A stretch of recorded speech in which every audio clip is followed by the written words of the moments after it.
pembahasan ini. Nah, semuanya meyakini apa adanya, bahwa Al-Quran adalah kalamullah, ucapan Allah, pembicaraan Allah yang didengar oleh Jibril alaihi salatu wassalam, yang berbunyi Bismillahirrahmanirrahim, Alhamdulillahirabbil alamin, Ar-Rahmanirrahim, terus sampai An-Nas, yang awalnya terdiri dari 7 huruf. Huruf ini bukan huruf alif ba ta, bukan. Huruf ini apa bahasa kita ya? Mungkin semacam dialek. Ya, semacam dialek. Karena dalam bahasa Arab ya mungkin sama dengan bahasa kita ya. Ada dialek-dialek. Bukan logat ya. Kalau logat kan sekedar gaya ngomongnya saja. Dialek bahasa Indonesia mungkin sulit ya, karena bahasa Indonesia dari Sabang sampai Merauke mungkin sama. Makan ya makan, minum ya minum, tidur ya tidur, kan begitu. Logatnya saja yang berbeda. Mungkin bahasa Jawa, kalau antum orang Jawa, bukan orang Jawa mungkin juga tahu. Jogja Jawa, Solo Jawa, Surabaya bahasa Jawa, Cirebon bahasa Jawa, Serang bahasa Jawa, bahasa apa? Bahasa Jawa, sama nggak kira-kira? Nggak sama. Orang Cirebon ngomong didengar oleh orang Jogja nggak paham. Banyak kata-kata yang beda. Ya, yang sama banyak. Padahal sama-sama Jawa. Kira-kira begitu. Ini kira-kira aja untuk memudahkan ya. Jadi ketika Jibril membawakan Al-Quran dengan 1 huruf, 1 dialek, kata Nabi, tambahkan, maka ditambah menjadi 2. Kata Nabi tambahkan, ditambah menjadi 3, sampai sempurna berapa? 7. Bukan qiraah sab'ah ya, keliru. Bukan bacaan yang 7, bukan itu. Kalau itu terlalu sederhana, terlalu mirip ya, seperti ihdinas siratal mustaqim, boleh juga ihdinas siratal mustaqim.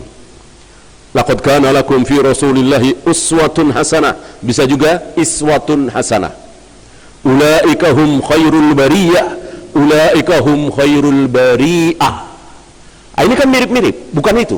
Kalau itu sampai sekarang masih ada, bukan itu. Ini beda jauh. Saya tidak bisa mencontohkan, kenapa? Karena yang 6 sudah dibakar. Yang 6 sudah dibakar atas perintah Utsman ya. Dan tidak ada yang membantah perintah Utsman ini.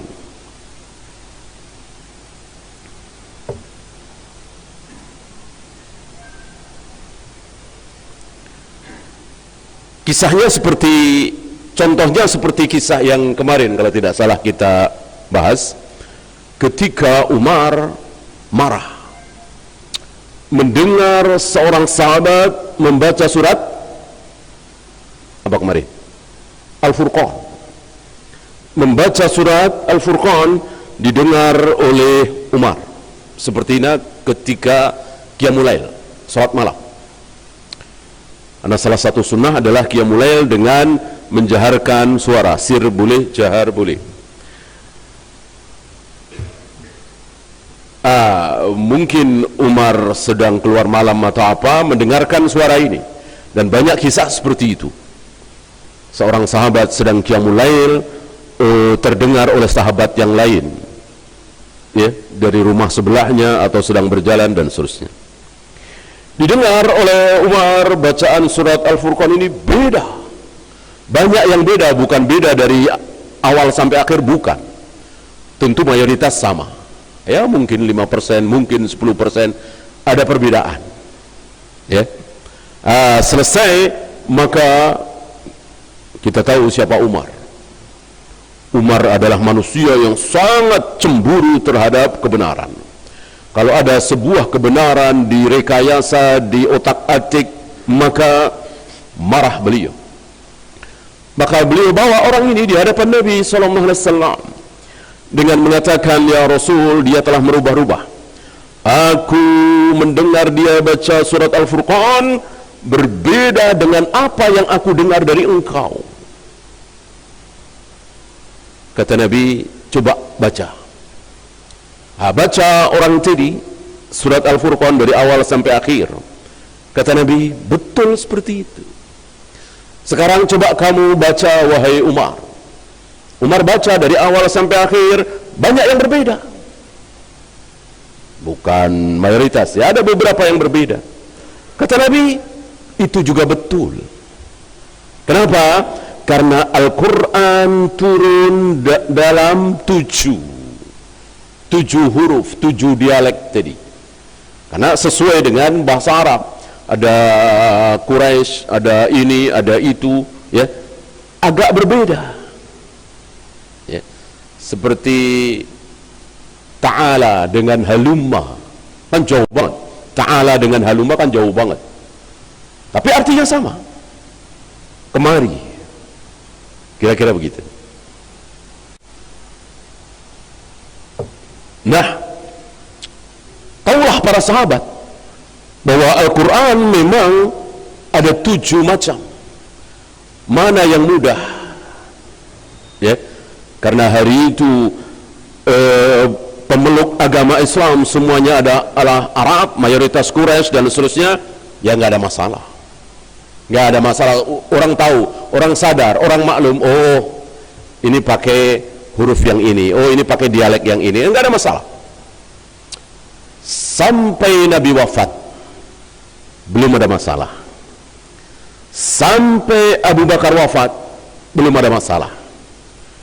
Sampai Umar wafat, belum ada masalah. Nah, ketika kaum muslimin dipimpin oleh Utsman, baru muncul masalah. Ketika Islam mulai dipeluk oleh orang-orang ajam yang bukan Arab, yang tentu jauh sekali pengetahuan bahasa Arabnya dibanding dengan asli Arab Quraisy, maka mulailah timbul perselisihan. Kok begitu bacaannya, kok beda dengan kami, ya? Yang Mesir fanatik dengan bacaannya Amr bin As, yang Yaman misalnya fanatik dengan bacaannya Mu'ad bin Jabal, dan itu ada perbedaan, ya. Kalau antum lihat di Ibnu Katsir misalnya, menafsirkan satu ayat, menurut Ibnu Umar bacanya bukan begitu tapi begini, menurut Ibnu Abbas bacanya bukan begitu tapi begini. Enggak masalah. Nah,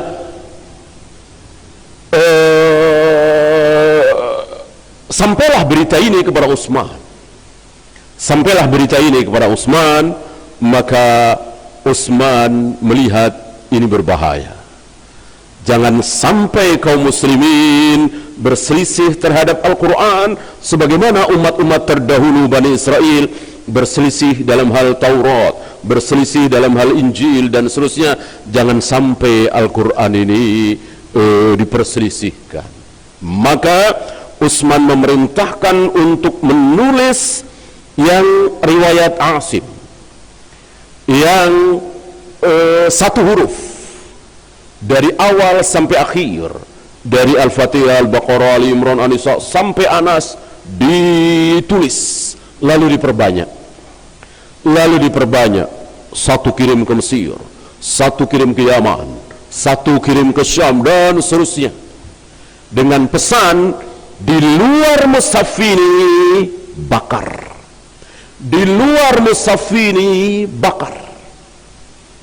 Maka tinggal tunggu waktu hilangnya 6. Ketika Utsman memerintahkan ini, tentu yang 6 masih ada. Betul sudah dibakar, tetapi kan masih ada di hafalan. Tapi kan tinggal tunggu waktu. Lama-lama kan pada wafat. Sementara yang tertulis ini yang akan terus diteruskan ke anak, cucu, cicit dan seterusnya. Ya, selamatlah kaum muslimin dari perselisihan. Maka mushaf di seluruh dunia ini terkenal dengan mushaf Utsmani. Itu maksudnya. Karena atas perintah Utsman yang 6 dibakar. Seandainya yang 6 tidak dibakar, mungkin ada mushaf Mu'ad bin Jabal, mungkin ada mushaf Amr bin As, mungkin ada mushaf ini, mushaf ini. Walillahilham, ini salah satu nikmat Allah yang sangat besar. Dan kenapa kita yakin Utsman pendapatnya benar? Mosok dari Nabi 7 kok tinggal 1 yang 6 dibakar?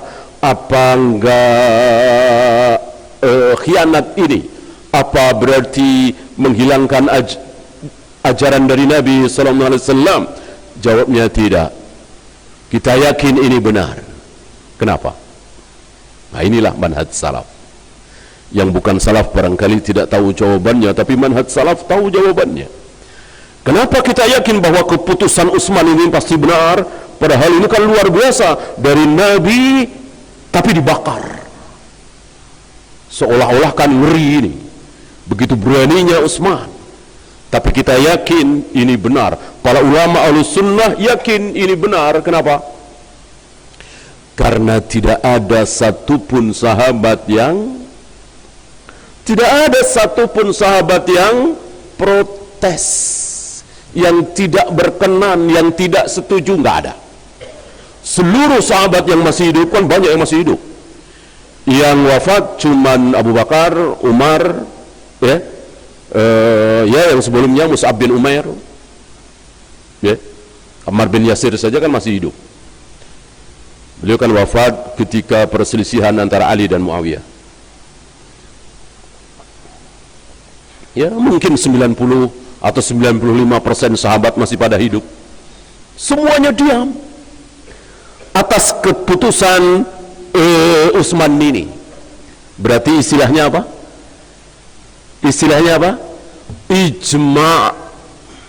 Ijma' sahabat. Dan inilah dalil. Ijma' sahabat pasti benar. Kata siapa? Kata Nabi sallallahu alaihi wasallam, la tasmi'u ummati 'ala ad-dalalah.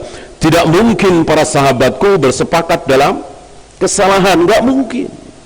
Jika para sahabat sepakat dalam semua permasalahan, walaupun seolah menentang ayat, menentang hadis, tapi kok sepakat, berarti sebetulnya itu bukan menentang, tapi itu tafsirnya, itu penjelasannya, dan itu yang benar, dan itu terjadi. Sebagaimana Ibnu Mas'ud sepeninggal Nabi SAW mengganti lafaz at-tahiyat Assalamu alayka ayyuhan nabiyyu wa rahmatullahi wa barakatuh diganti Assalamu ala nabi wa rahmatullahi wa barakatuh. Ini seolah-olah merubah ajaran Nabi, tapi kita katakan itu benar, itu bagus, itu ijtihad, tidak mungkin salah. Kenapa? Tidak ada satupun sahabat yang protes, yang tidak setuju. Semuanya diam berarti setuju, ya. Persetujuan sahabat tidak ditandai dengan angkat tangan, tunjuk jari, tanda tangan, cap jempol, tidak. Itu kan kita yang berfaham demokrasi.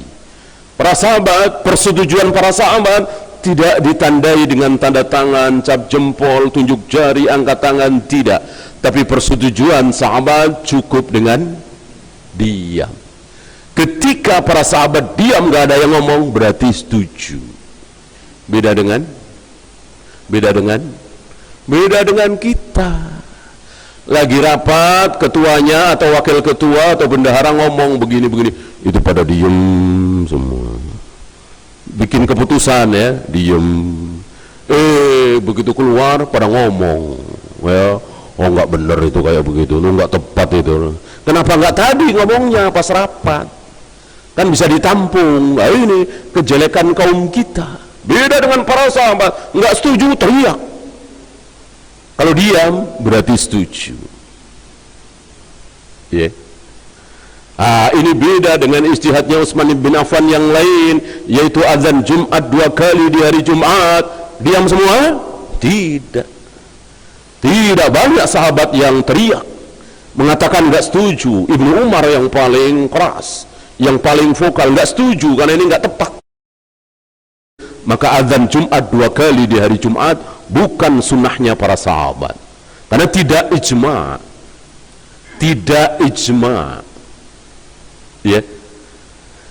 Yang pasti benar adalah ijma'nya para sahabat, kesepakatan para sahabat. Termasuk ini, Utsman bin Affan memerintahkan bakar yang 6, semuanya diam.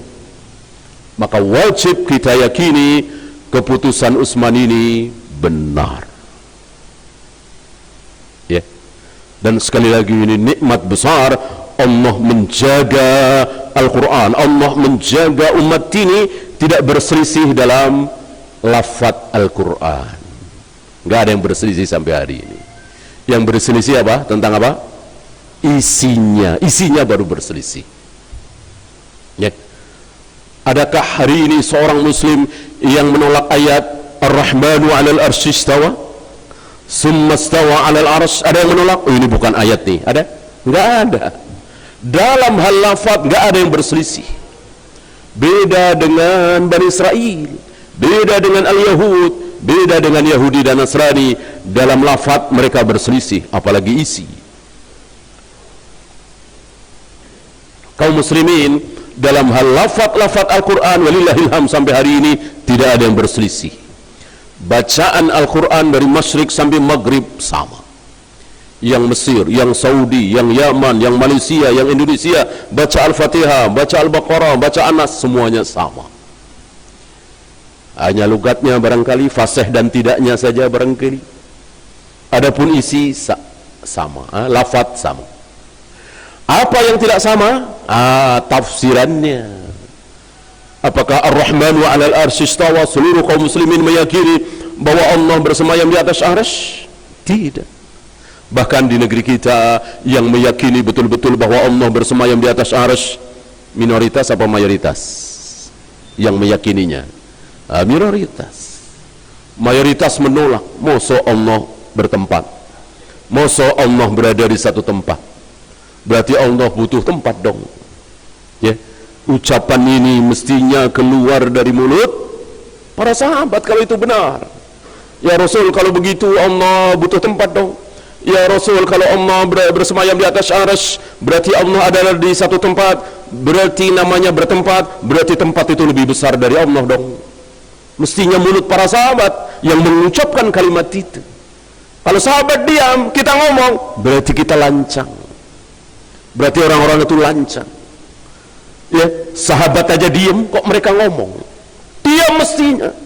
Sahabat nggak ngomong apa-apa, sahabat diam. Ar-Rahmanu 'alal arsy istawa. Iya, Ar-Rahmanu 'alal arsy istawa. Bahwa Allah betul-betul bersemayam di atas arsy.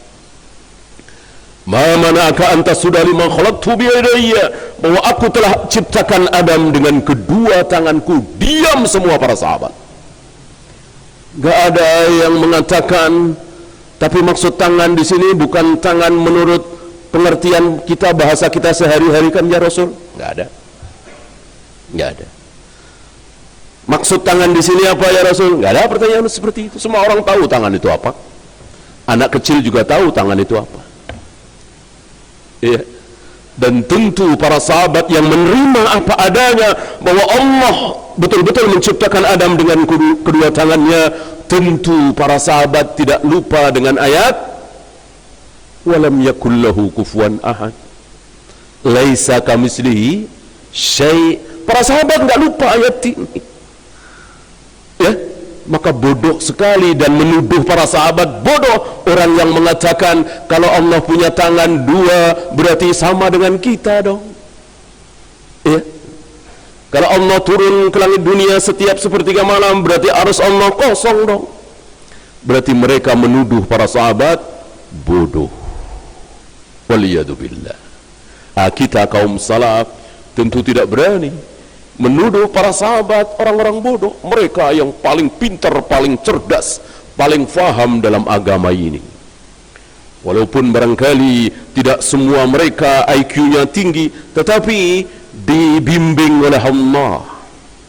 Karena mereka calon penghuni surga, dijamin ridha, dijamin ampun, maka Allah bimbing mereka. Jangan sampai memahami agama keliru, jangan sampai memahami siapa Allah keliru, dibimbing. Sementara yang bukan calon surga, yang bukan dijamin masuk surga, IQ-nya tinggi, profesor, doktor, sekolah loncat-loncat, habis kelas 1, kelas 3, habis kelas 3, kelas 6 misalnya. Mana saking cerdasnya, tapi Allah tidak bimbing. Karena bukan calon ahli surga, Allah tidak ridho kepada dia, Allah tidak bimbing dia, lalu Allah malah sesatkan dia, mengatakan Allah ada di mana-mana, mengatakan Allah tidak mungkin punya tangan, punya wajah. Kalau itu jadi sama seperti kita punya fisik. Itu dia. Maka teriakan ahlus sunnah yang tidak boleh kita kendor sedikit pun, apa? Lau kana khairan lasabakuna ilaihi. Itu patokannya, patokan besar di dalam memahami kebenaran. Ini benar apa salah, ini hak apa batil, ini syirik apa tauhid, ini sunnah apa bid'ah. Patokannya lau kana khairan lasabakuna ilaihi. Dan sepertinya tidak ada yang punya kaidah ini kecuali kaum salaf.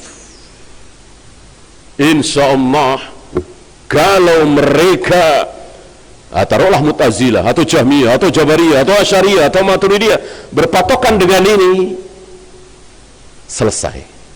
Dia akan taubat dari Asy'ariyah, dia akan meninggalkan Maturidiyah, dia akan bertaubat dari Mu'tazilah kalau berpatokan dengan laukana khairan lasabakuna ilaihi.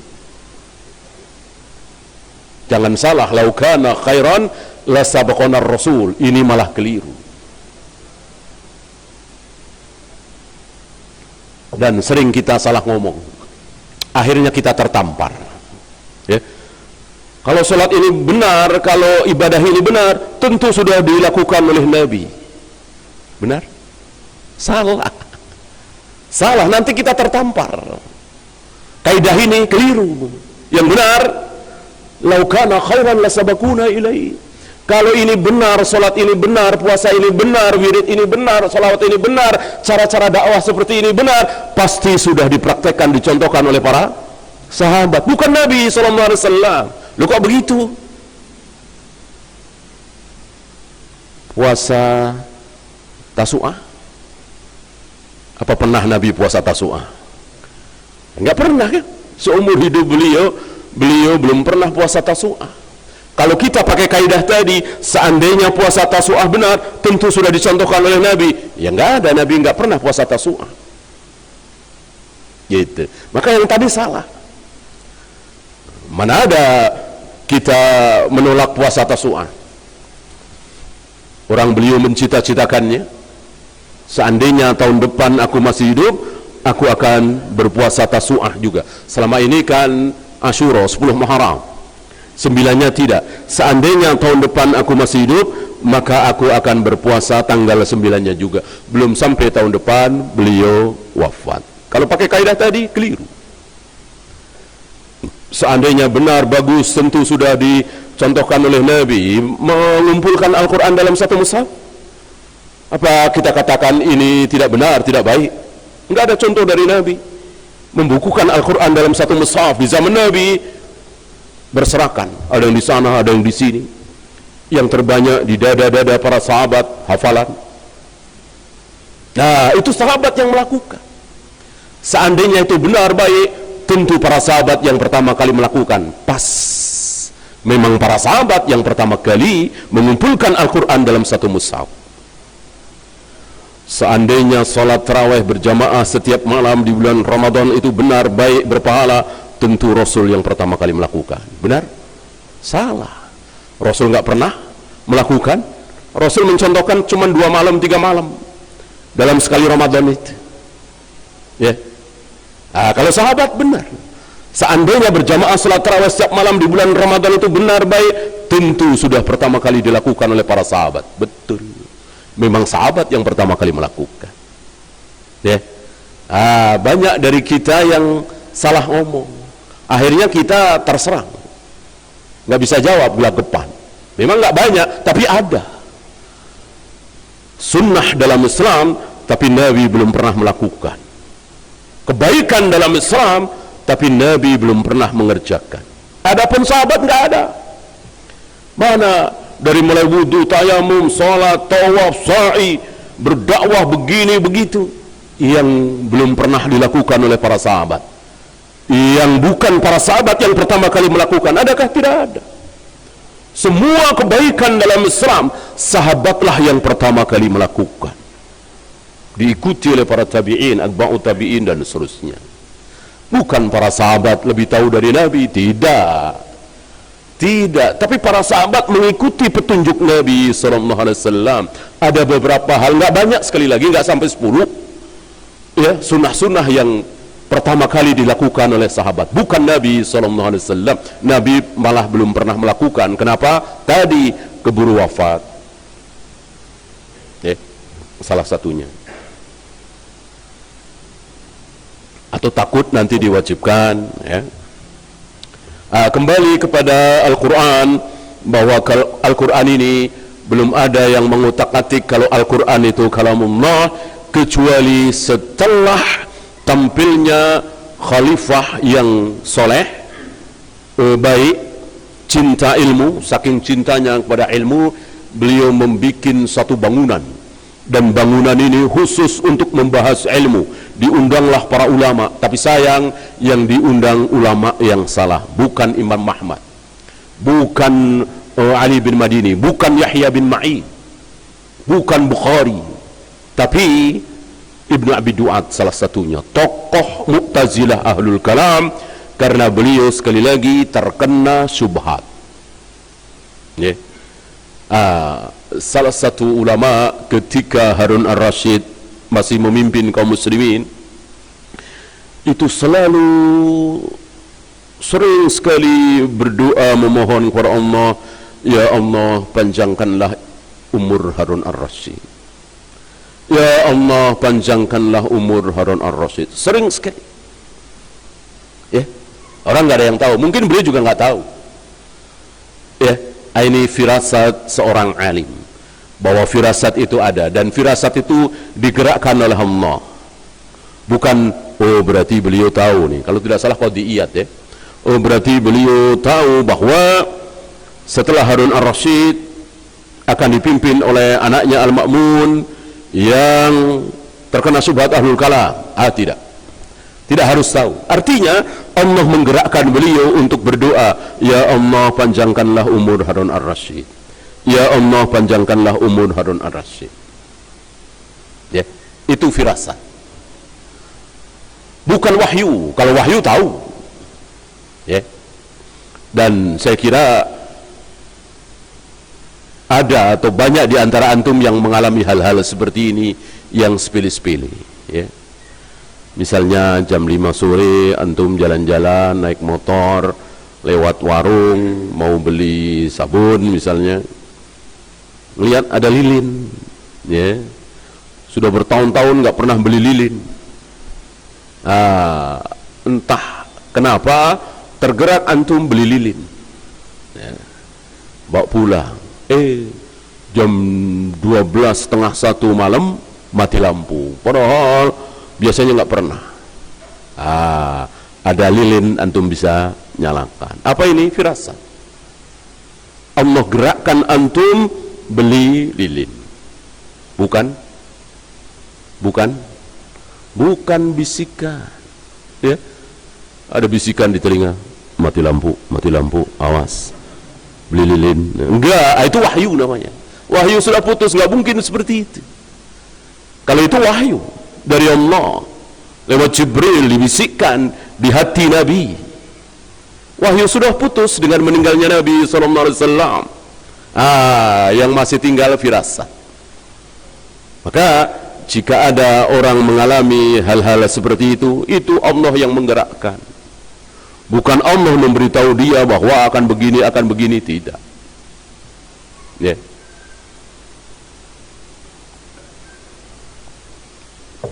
Seperti ada satu keluarga katanya di Lumajang Gunung Semeru itu, sehari sebelum meletus safar ya ke Bandung atau kemana, keluarganya mungkin ya. Apa kita katakan bahwa sekeluarga ini tahu bahwa besok mau meletus Gunung Semeru? Tentu tidak. Allah gerakkan satu keluarga ini untuk safar, untuk meninggalkan lereng Gunung Semeru, ya, karena wahyu sudah putus. Nah, setelah kaum muslimin dipimpin oleh Khalifah Al-Ma'mun, putra dari Harun Ar-Rasyid, beliau terkena syubhat ahlul kalam yang ngutak-ngatik kalau Allah Tuhan tidak mungkin seperti kita, tidak mungkin ada suaranya. Lalu Al-Quran itu apa? Lalu maka mereka menyimpulkan bahwa Al-Quran ini adalah macam-macam mereka. Intinya mereka tidak mau mengakui kalau ada suara Allah didengar oleh Jibril disampaikan kepada Nabi SAW, mereka enggak mau. Lalu Jibril ada yang sering kita dengar ya dari teori mereka. Jadi ada bukan kata-kata yang jelas, bukan kata-kata, ada simbol-simbol tertentu yang difahami oleh Jibril, ya, lalu difahami oleh Jibril, lalu Jibril sampaikan kepada Nabi sallallahu alaihi wasallam. Jadi bisa disimpulkan bahwa yang pertama kali mengucapkan Al-Qur'an ini, bismillahirrahmanirrahim, alhamdulillahirabbil alamin arrahman, itu Jibril. Ini kan sudah jelas menyimpang, ya.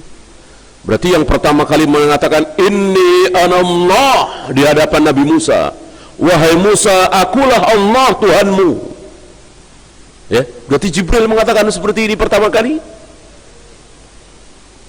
Tentu batil, dosa besar bagi Jibril mengucapkan seperti itu pertama kali. Yang mengucapkan Allah, ya. Apalagi Nabi Musa kan langsung tanpa Jibril di beberapa kesempatan, ya. Dan beliau tidak sendirian. Rasulullah Muhammad SAW juga pernah, Nabi Ibrahim juga pernah, Nabi Adam juga pernah. Ada 4 atau 5 nabi yang pernah mendengarkan suara Allah langsung tanpa lewat Jibril. Selebihnya atau mayoritasnya lewat Jibril. Ucapan Allah jelas, ucapan Allah hanya lewat Jibril, cuman lewat Jibril itu, ya. Dan persis sekali, tidak ditambah, tidak dikurang. Bahkan ada ancaman Allah kepada Jibril jika berani merubah, ya. Dan tidak mungkin Jibril ini berkhianat. Maka salah satu julukan Allah kepada Jibril adalah Ruhul Amin. Ruhul Amin, ruh malaikat yang amanah, yang bisa dipercaya, yang aman. Membawa berita itu aman, tidak mungkin berubah, ya. Dan itulah Al-Quran.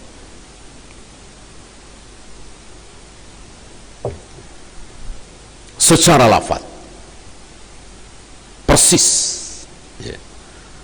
Maka sering saya nanya ke antum, dengan nama Allah yang Maha Pengasih lagi Maha Penyayang, Al-Quran bukan? Al-Quran bukan? Dengan nama Allah yang Maha Pengasih lagi Maha Penyayang, Al-Quran bukan? Bukan. Bukan. Itu bukan Al-Quran. Yang Al-Quran adalah Bismillahirrahmanirrahim. Itu yang Al-Quran. Dengan nama Allah yang Maha Pengasih lagi Maha Penyayang. Bukan Al-Quran. Itu terjemahan. Ketika sudah diterjemahkan, sudah bukan Al-Quran lagi. Jangankan diterjemahkan, diganti dengan bahasa Arab satu kata. Alhamdulillah. Kalau antum lihat di tafsir-tafsir, alhamdu ay as-sana, sama, pujian. Alhamdulillah, as-sana'u lillah rabbil alamin. Al-Quran bukan.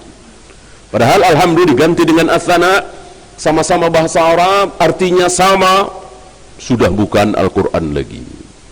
Jadi Al-Quran harus betul-betul dari Allah, persis seperti yang Allah firmankan.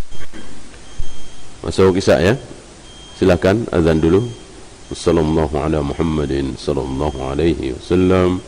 Wa akhiru da'wana alhamdulillahi rabbil alamin. Alhamdulillah, salatu wassalamu ala rasulillah, la hawla wa la quwwata illa billah, amma ba'd. Ada pertanyaan?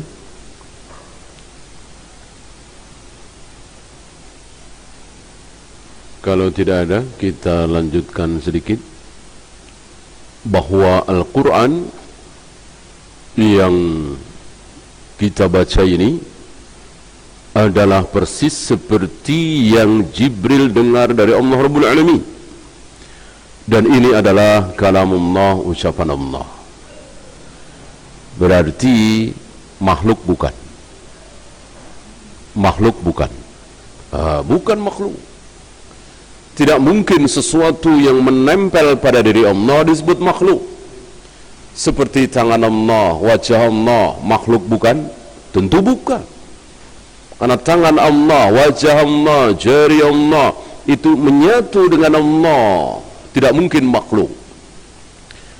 Kan salah satu sifat Allah adalah ba'inun an kulli khalqihi, terpisah dari seluruh makhluknya. Jadi jangan antum beranggapan bahwa Allah bersemayam di atas arsy, duduk nempel di atas arsy seperti saya duduk di atas kursi. Itu keliru. Itu keliru, berarti arsy bukan makhluk dong. Arsy makhluk, maka arsy dengan Allah tidak menempel. Allah berada jauh di atas arsy entah berapa juta kilometer. Hanya Allah berada di atas arsy. Makhluk terbesar, makhluk tertinggi posisinya sejagat raya alam semesta, itulah arsy. Saya kira antum jangan lupa perbandingan cincin di tengah-tengah padang pasir, ya. Gitu. Jadi langit dan bumi ini kan ada langit dan bumi, bumi dan langit yang 7, kemudian di atasnya ada kursi, di atasnya ada arsy, di atas arsy ada Allah. Langit dan bumi semuanya ini jika dibanding dengan kursi Allah seperti cincin yang dilempar di tengah-tengah padang pasir. Cincin itulah bumi dan langit yang 7. Padang pasir yang sangat luas, itulah kursi Allah. Kayak apa perbandingannya? Nah, kursi Allah dibanding dengan arsy Allah seperti itu juga.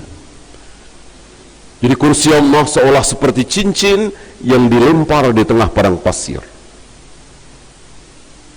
Kursi Allah seperti cincin, arsy Allah seperti padang pasir yang sangat luas. Kayak apa besarnya arsy? Allah jauh lebih besar, nggak ada apa-apanya arsy dibanding dengan kebesaran Allah. Ya, dan Allah berada jauh di atas arsy, bukan menempel. Karena sekali lagi Allah itu ba'inun an kulli khalqihi, terpisah dari seluruh makhluknya. Jadi kalau ada yang menyatu dengan Allah, itu bukan makhluk, itu bagian dari Allah, seperti tangannya, wajahnya, jarinya, dan seterusnya, termasuk ucapannya yaitu Al-Quran, Taurat, Injil, Zabur, Suhuf, tentu yang masih asli, bukan yang sudah dirubah-rubah oleh para pendeta dan pastor itu, ya. Nah, ini difahami oleh Rasul dan para sahabat. Seluruh para nabi, para rasul memahami seperti itu, kecuali kaum ini, ahlul kalam, yang mulai ngutak-ngatik tadi. Karena Al-Quran bukan Allah, berarti Al-Quran makhluk. Al-Quran makhluk, dan enggak tanggung-tanggung, dipaksa Imam Ahmad, Yahya bin Ma'in, Ali bin Madini, Yahya Al-Qattan, semuanya dipaksa untuk mengatakan dalam majlis-majlis mereka bahwa Al-Quran adalah makhluk. Dan mereka terpaksa. Mereka mengambil dalil seperti Ammar bin Yasir, daripada dibunuh, daripada disiksa, mereka terpaksa mengatakan Al-Quran makhluk. kecuali Imam Ahmad bin Hanbal dan satu muridnya Muhammad bin Nuh, tapi belakangan Muhammad bin Nuh meninggal. Imam Ahmad sendiri yang memandikannya, menyolatinya. Ya, ini dalam perjalanan menuju Khalifah Al-Ma'mun. Kan Imam Ahmad ini dipenjara dan Khalifah Al-Ma'mun tidak sedang berada di istana, tidak sedang berada di dalam negeri istilahnya, ya, karena sedang memimpin pasukan berjihad. Luar biasa beliau berjihad, soleh, baik, cinta ilmu, tapi sayang terkena syubhat. Maka mengerikan syubhat itu, ya, membuat orang baik jadi jahat. Dan mereka dan beliau dan orang-orang yang terkena syubhat tidak merasa salah, merasa benar, merasa sedang berjuang. Ini bahayanya syubhat. Maka mana yang lebih disukai oleh iblis? Syubhat apa syahwat? Syubhat. Syubhat lebih disukai oleh iblis daripada syahwat.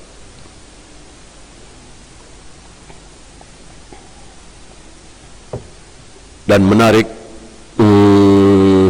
salah satu doa Imam Ahmad apa? Ya Allah, jangan pertemukan aku dengan Khalifah Al-Ma'mun. Ya Allah, jangan pertemukan aku dengan Khalifah Al-Ma'mun. Itu ketika beliau dan Muhammad bin Nuh sedang diikat di bawah, mau dipertemukan dengan Khalifah Al-Ma'mun.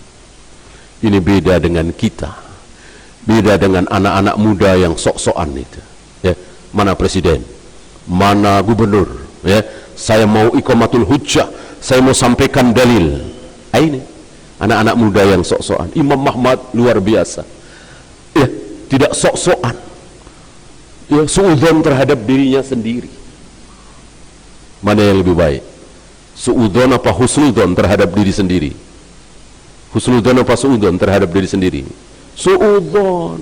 Kalau sama orang lain bagus husnudzon, insya Allah beliau kuat, insya Allah beliau bisa, insya Allah beliau kuat.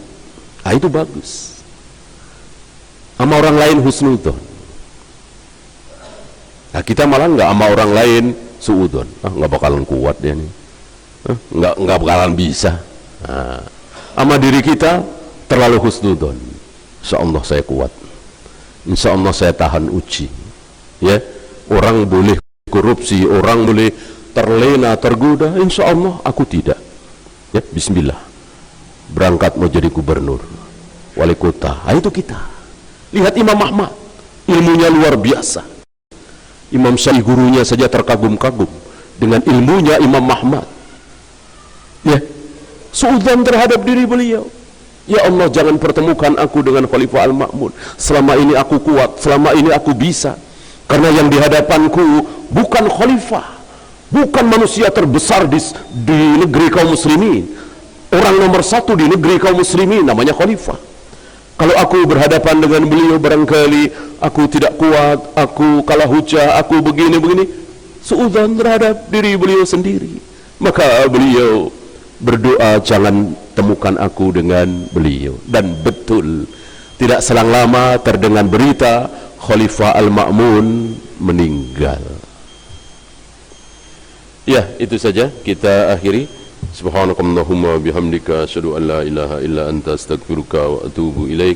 Assalamualaikum warahmatullahi